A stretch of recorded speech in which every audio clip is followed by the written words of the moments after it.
Things are continuing to happen not only for Tesla, but the electric vehicle industry as a whole. Yet you'd never guess this based on the sentiment you're hearing from the mainstream media. Giga Mexico is now going to start construction on March 3rd, as per the governor of Nuevo Leon. Both battery makers Cattle and BYD announced plans to slash battery prices by 50% this year in 2024. Yes, this year. And legendary Tony Seba, whose predictions for falling battery prices has been proven to be exactly what he said it would be, is now reminding us that his cost curve predicts that we'll get to $11,000 200-mile electric vehicles by 2025 and $5,000 electric vehicles by 2030. We got Hans Nelson joining us. He's going to help us figure this all out together. Thank you so much, Hans. Appreciate you. Thanks for having me, Herbert. Check out his YouTube channel, Hans C. Nelson. Let's start off with Tony Seba. Then we're going to go talk about the factories, because this is automation of factories is something that he didn't even consider as part of his thesis. And then we'll go back to talking about the falling prices and the falling price of electric vehicles and show you some facts about that. So you've got here Tony Seba. This is something he just said yesterday.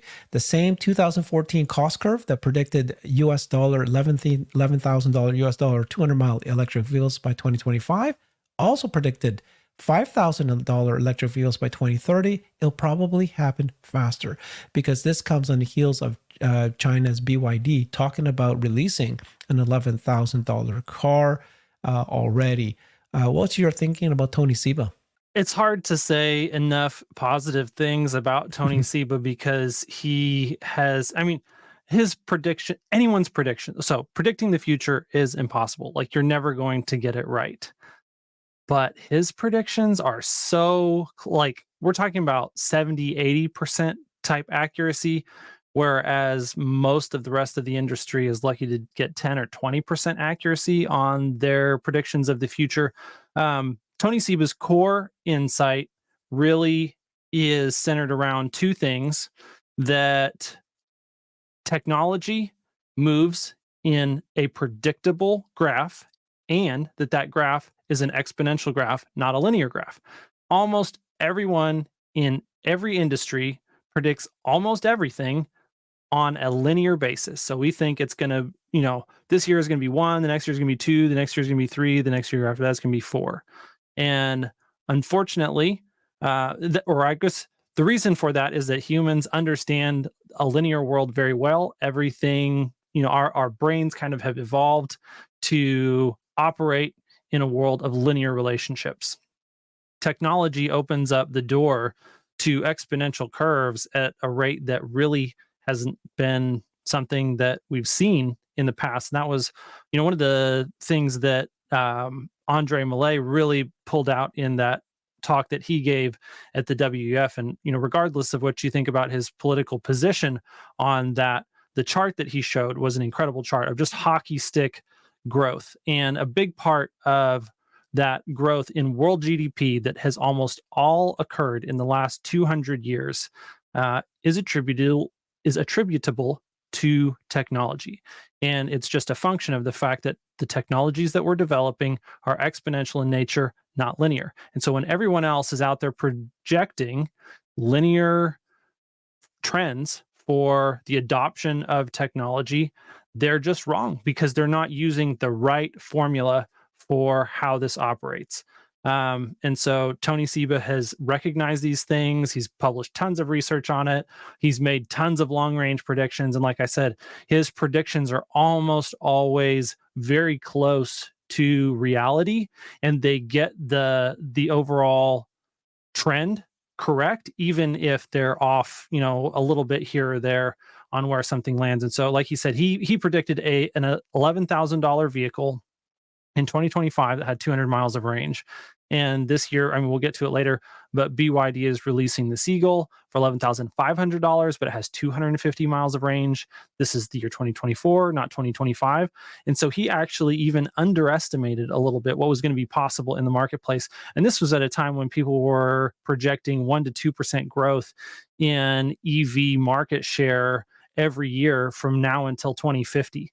And so, their predictions were off by orders of magnitude, whereas his are actually even a little bit under optimistic. Yeah. Let's go ahead and show that video of the BYD Seagull, and you tell us what we're seeing here. Um, yeah. Yeah, so this is the car that really the auto industry right now is crapping the bed over, because if BYD can make this car in volume and sell it profitably at an $11,500 price point, that Mhm. makes it a a more affordable car than most ICE manufacturers can sell their vehicles, and it's an EV. So most legacy auto manufacturers can't even make an ICE car this cheap and this high quality, much less make it with an EV drivetrain. And so that is pretty incredible. Their review here is that this car is actually a very good car. It's not, Mhm. in the past, a lot of, if you think about a Toyota Corolla or like a Honda Fit, or, these little economy boxes, that the entry level price point ones, they've been decontented to where there's nothing in them. They're not good vehicles. The only thing that they're good at is that they're cheap, and they're cheap to operate. They're cheap to buy, and they're cheap to operate. And that is a winning combination. It usually creates one of the best selling vehicles in the world if you can get that right. This car is cheap. It's even cheaper to operate, and it's higher quality from the factory as far as the user experience. It feels, more like a $15,000 or $16,000 car instead of an $11,000 car. um, it's not available in the United States. It's not going to be available in the United States anytime soon, and it's not even road legal. Like, it's not made to U.S. safety standards, so it would never pass like crash safety tests to be able to be exported to the United States.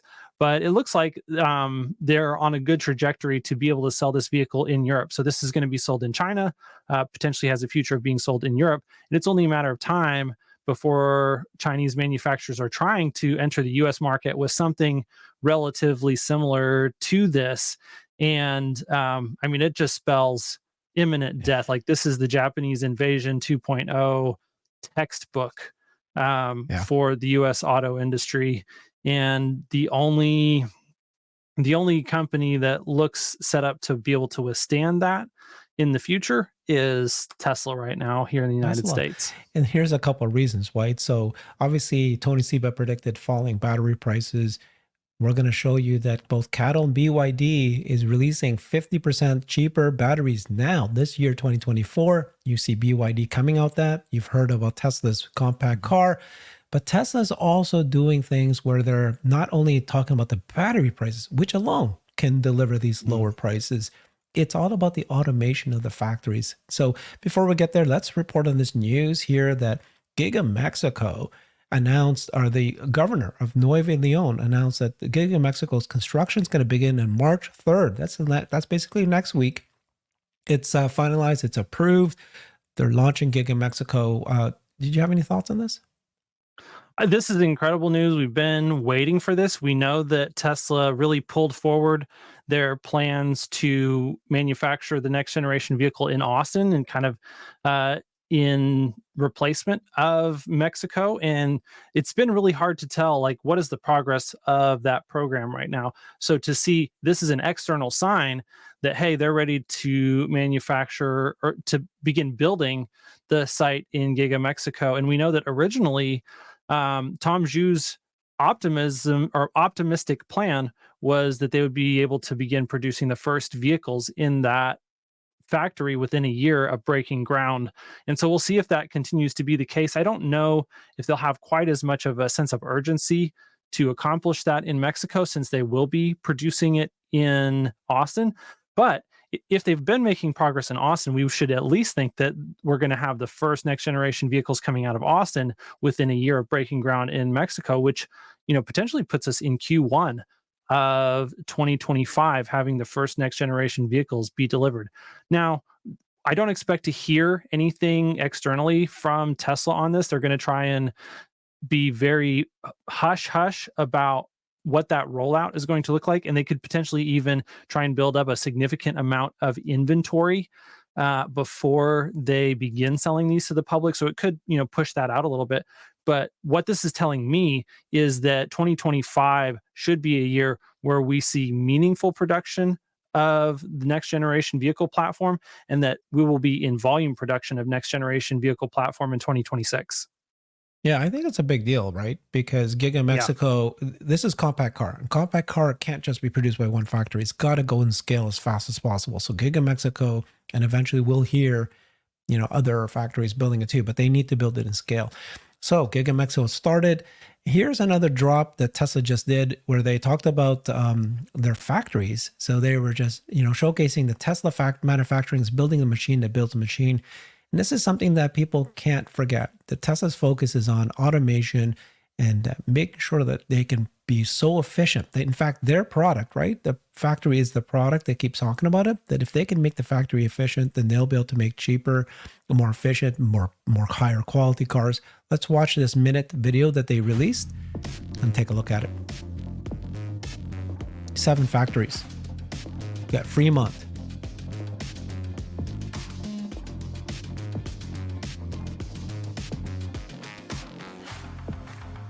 Nevada.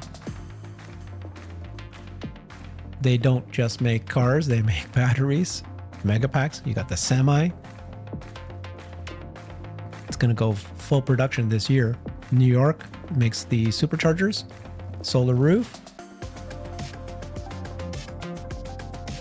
Shanghai, darling of Tesla, just fully automated, produces cars in 30 something seconds. One, not, like releases and delivers a car every 30 seconds. Europe.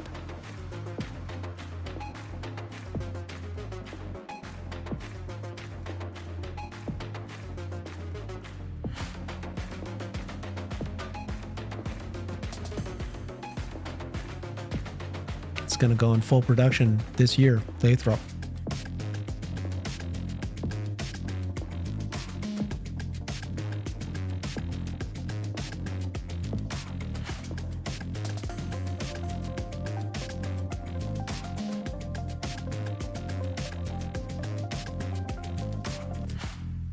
Yeah, and that video doesn't even show Giga Mexico, and it doesn't even show the Giga Shanghai Megapack factory, which is already approved and it's already launched. Yep. My gosh. Thoughts on that? Yep. I love to see the progress that they're making. And, you can almost think of each factory as an experimental test bed that they're working on a hard problem at. And so the Fremont, like that's the start of all the Model S and the Model X, had to solve a lot of hard problems there. Then they had to solve a lot of problems there for Model 3 ramp as well. And, all the fiasco with production hell and the over automation there and having to, kind of bring back some human labor into the equation. Then when they went to Shanghai, it's like, okay, can we make the Model 3 much more efficiently and effectively? And then from there, can we scale that into building the Model Y very well as well? We're able to solve that problem there. Then Berlin, they're really trying to make the most sustainable overall from an energy and resource standpoint factory. That's going pretty well in that location, and I expect them also. I think they're doing a little bit more advanced manufacturing of the Model Y even than Shanghai is. So I think Shanghai, from what I understand, is a single gigacasting production line still even to this day for the Model Ys. And I think we're getting dual both front and rear gigacastings coming out of Berlin. So it's an even further refinement of the Model Y manufacturing process. Obviously in Austin, they're all ahead on trying to figure out the manufacturing process for the Cybertruck and setting up, there's a lot of manufacturing stuff there that's hard in the Cybertruck that's going to lead into the next gen unbox process. And then as they're getting ready to launch that next generation vehicle platform, the first vehicle out of that, they're out of Austin, then they will go ahead and do copy paste and run something very similar, but a version 2.0 that will end up getting set up there in Mexico. And all of these things, like these are huge problems. They're hard to solve. Um, and just that one little short minute, or that short little 1 minute video is a great reminder of just like how hard of problems Tesla tackles and continues to execute on solving them, even if they're a little bit late, sometimes just over and over and over again. And when they do, they change the industry, and they redefine the expectations of what is possible in a vehicle. And, the BYD Seagull is an incredible product as far as what it's able to accomplish from a cost perspective. We'll see what it's able to accomplish from a scale perspective, but we know that, like, Elon has been thinking in terms of how to solve the scale problem from day one, going all the way back to, pre-roadster days. Is like, first we're going to make a really expensive low volume, and we're going to make a less expensive but still expensive higher volume but not really mass market vehicle, and we're just going to continue to scale and continue to scale. Um, and so, it remains to be seen, because one of the things that BYD does is they rely very, very heavily on human labor. And so their ability to scale into the millions and millions and millions of vehicles produced at and maintaining those low costs, it might be possible. It's kind of hard to know, but if you're a technologist, if you're Elon, and you believe that you can create the automation that's necessary in order to not only create super high quality, like, expectation defying vehicles, and do that in the millions and millions of years. He talked about 20 million is their very optimistic, maybe not possible at this point in time, target for 2030. But even if they miss it in 2030, they're on that same exponential curve to get to that same place. And it might end up being 2032. Okay, if you're a long-term investor, what's the difference between waiting from now until 2030 and from now until 2032? It's not that big of a deal. And from what we've seen, they will be able to do that at very healthy, industry leading margins, instead of, trying to produce as many vehicles on BYD's standpoint, with unit economics that are just hard to continue to drive costs down over time at those huge numbers. Yeah, it's a good reminder. Tesla is the only company that is fully automated. You saw that video. It's fantastic. Okay, so going back to Tony Seba and his prediction about falling battery prices. This is news that did not get a lot of press. I appreciate this Dave Chill Your Dream pointing this out. Why are so few people talking about this huge cattle news today? Surely this is what boosted EV stocks today. So basically, cattle and BYD is going to slash battery prices by 50% in 2024. EVs win. So this is and Finn Dreams is a division of BYD, has issued an internal notice urging its teams to continue to reduce costs. Cattle currently is the world's largest battery manufacturer with 37% of the global market. Finn Dreams, which is BYD, is second with a 25% market share, pretty close. And Finn Dreams, they have already reduced prices, maximized price reductions 2023. The way they did that is through tender bidding, but the scope for cost reduction and current procurement remains huge, according to the internal notice. So there's ways to continue to reduce the procurement for their own supplies to reduce their prices. And then they're going to continue in 2024 to strengthen the management of non-productive materials and reduce costs even further. So this news about them being able to reduce prices even further, my God, that's going to be big deal. What's your? That's a massive deal. 50%. That's crazy. Huge cost reduction, and the battery is one of the largest pieces of cost in the entire vehicle. And so if they can reduce, the number one driver of cost in their vehicle, this is the reason that people said that EVs were never going to be possible to reach mass scale, is because they could never be profitable, because the EV drivetrain was more expensive than the ICE drivetrain. And this is what Tony Seba understood and got right, is that the ICE drivetrain is a very mature technology that actually, at this point in its life cycle, gets more expensive every year, not less.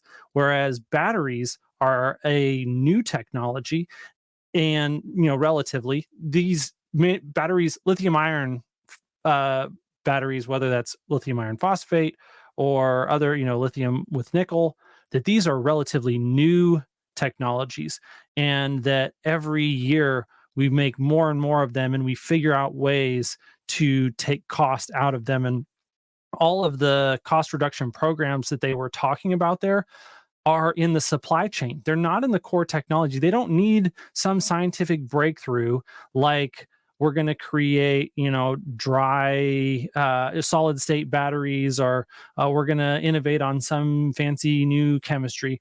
Everything that was described there is just getting their supply chain to operate more efficiently and to remove pieces and parts that actually don't add any value to the battery overall. And so that's one of the things that makes this very exciting, is that we don't have to gamble on what's going to be possible from a scientific and physics standpoint. We just have to trust them to continue to trim waste and fat out of the product in the logistical, everyday purchasing and production processes. Wow. Can't be underestimated, right? This is crazy. Price is going down. I love that you pointed out that this is new technology. So batteries can continue and EVs can continue. We're just started. That's the core of the insight that allowed Tony Seba to say, $11,000 in 2025, $5,000 in 2030. That's 6 years from now. $5,000 vehicle. And people hear it and they're like, no way, that's just not possible. No way. But these things that we're talking about, the automation and the batteries and just continuing to reach extremely large levels of scale, these are the things that make that possible. And, there's no data points that refute the quality of Tony Seba's analysis at this point. Everything that we see from the real world shows that over the long term, his predictions are very much in the neighborhood of what actually transpires. And it gives investors a huge leg up. If, it's basically saying, hey, you can have a crystal ball and look 10 years into the future and know something with near certainty that's going to happen, and you can begin making investing decisions today based on that reality. And that takes a huge part of the work. Like, if you can bound what is possible with an analysis like that, that makes your job as an investor 10 times easier. It's not like it's a guarantee, but it's way easier. It's probabilities. And if you already see the trend, then he's actually correct. And if you believe in the premise, but here's even something even crazier. So we're talking about $5,000 electric vehicles just based on automation, based on battery prices continuing to fall. But what happens when there's autonomy? Here's Farzad talking about add self-driving systems with cameras and computer that totals no more than $22,000 per vehicle. Things start to get really weird. What's going to happen when you have a $5,000 car and add $2,000 to it, and then but you've got self-driving? It's like, you're going to have cars out there for very efficient price or affordable prices. You'll be able to, just, and then it's just going to be, low cost, no car, no driver, no fuel is very efficient because of the price of electricity is low, all that. It's just going to be wonderful world. I'm hoping that that's going to be the best. So, it goes back to the point that I made in the last segment that we did, that as long as they can maintain their margin, speaking specifically about Tesla, as long as Tesla can maintain the margin profile of the automotive business, but then they're throwing this intelligence piece on top of it and creating cars that have their own eyes and brains and can operate without human supervision, that's where you get huge expanding margin profiles and just nutty, insane operating leverage and earnings power. That's a good point. It's the margins can skyrocket again because it's not like you're going to keep lowering the price. You don't need to lower the price at some point to win market share. At some point, the value is so much more than the price people are willing to pay, probably even triple what they're currently paying now. Elon thinks it's 5 times what it is now. That's his estimate. Okay, gets very nutty. It's fun. Thank you so much, Hans. I appreciate it. Check him out on his YouTube channel. It's very good. He's getting all the best guests there. He had James Dalma there recently. Follow him on his YouTube channel, Hans C. Nelson. Thanks, everybody. I've created a website that is the most comprehensive resource for the Tesla investor. Please check it out. Simply go to my website at herbertong.com.